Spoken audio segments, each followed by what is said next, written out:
Line weight is one of the simplest yet most powerful tools in drawing. Whether you're sketching boxes, building mannequins, or copying from the masters, knowing how to use line weight properly can instantly take your art from flat to dynamic. Line weight refers to the thickness or thinness of a line. By varying line weight, artists create depth, emphasis, and visual hierarchy in their drawings. A thicker line often means an object is closer to the viewer or that it's structurally more important. Thinner lines are usually reserved for background details, surfaces, or less important forms. It's a form of visual communication without needing to use color or shading. First, let's break this down with a simple example. 3 sets of boxes stacked in space with one box in front of the other. In this first set, all 3 lines are the same thickness. It's readable, but everything feels flat. There is no clear distinction between what's in front and what's behind. In the second example, we've added line weights, but not with intention. The back box is as heavy or heavier than the front, and there is no logic to which edges are thick or thin.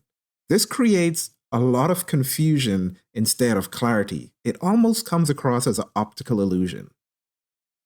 Now, in the third set, we apply line weights correctly.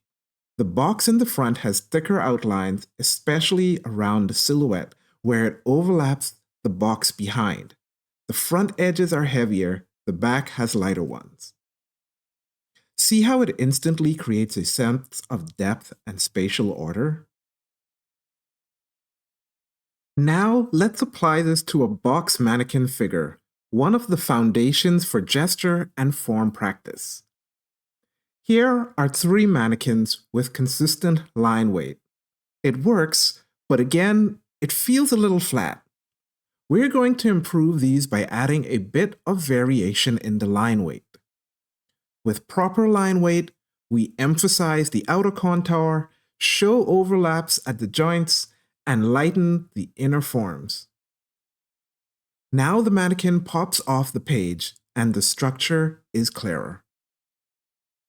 In some cases, you can push these line weights even a little bit further than you think, and it still all works as long as you hold the hierarchy together, everything looks fine. To really see the power of line weight, let's study a master, Kim Jung-gi. Here's a copy of one of his dynamic figures. In this first pass, we replicate the lines without varying weight. It captures the pose, but lacks the energy and dimension that Kim Jung-gi's work is known for.